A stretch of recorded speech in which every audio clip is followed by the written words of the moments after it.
Now इस video के इस पार्ट में हम अपना सेकेंडरी रूट बनाना सीखेंगे।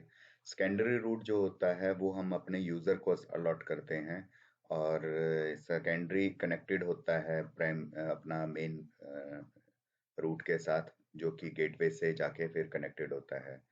और सेकेंडरी ही यूजर को अलॉट इसलिए करना है बिकॉज कई बार आपका जो गेटवे है वो आपका कोई प्रॉब्लम आ रहा है, डिस्कनेक्ट हो गया है, या फिर बैलेंस आपके पास खत्म हो गया है, या फिर रिपोर्ट नहीं सही आ रहा, तो आप क्या करते हैं, गेटवे बदल देते हैं।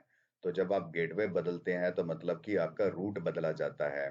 तो अब यूजर को जो रूट अलॉट किया गया है उसी रूट में उसको बैलेंस दिया जाता है, इसलिए आप सेकेंडरी ही अलॉट करेंगे। बिकॉज अगर आपने गेटवे बदला, मतलब अपना जो एसएमपी प्रोवाइडर जो है आपका, उसकी लाइन चेंज करी, क्योंकि मल्टीपल एसएमएससी रख सक आप आपके पास ये एसएमएससी है, ये एसएमएससी है, ये एक एसएमएससी है, ये सेकेंडरी रूट है। ठीक है। तो इस केस में अगर आपने अपना एसएमएससी, मान लो अभी इस सेकेंडरी रूट के साथ ये वाला लाइन लगा रखा था, तो सारे मैसेज जिस जिस यूजर को ये रूट असाइंड है, सारे मैसेज इस गेटवे से निकलेंगे। बट अगर आपने फिर इस सेकेंडरी रूट में अगर गेटवे बदल दिया तो सारे मैसेज इधर से निकलना शुरू हो जाएंगे।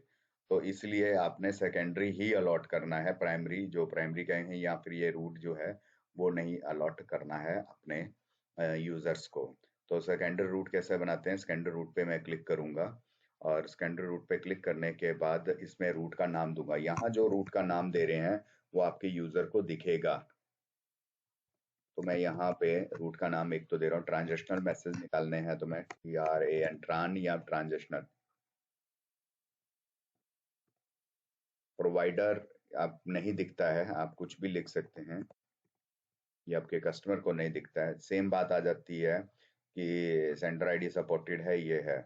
और यहाँ पर प्राइस पर एसएमएस, ये अभी वॉलेट में पूरी तरह से अभी नहीं, वॉलेट सिस्टम में नहीं है। तो अब यहाँ पर प्राइस पर एसएमएस एक ही करेंगे क्योंकि ये क्रेडिट सिस्टम में है।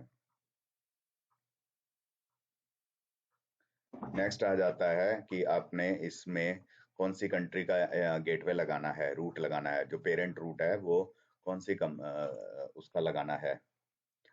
तो अगर इंडिया का लगाना है तो इंडिया सिलेक्ट करेंगे। नाउ यहाँ पे आ जाता है प्राइमरी रूट अलॉट करना, मतलब जो पेरेंट रूट है। तो यहाँ पर हमारे पास तीन प्राइमरी थे, मतलब तीन ऐसे रूट थे जो कि अपना गेटवे के साथ कनेक्टेड हैं। तो मैंने ये डमी वाला इसको अलॉट कर दिया, सेव कर दिया।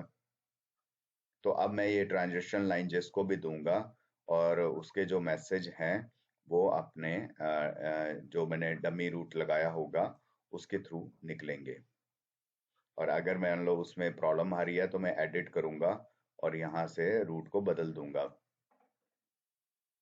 तो अब वो दूसरे से निकलेंगे। तो इस पार्ट में अपना यही था कि अपना रूट्स को कैसे लगाना है, और ये उसका सेकंड पार्ट था एसएमपीपी को बाइंड करने का। नेक्स्ट वीडियो में आगे हम फिर बाकी के पार्ट्स को हम समझेंगे।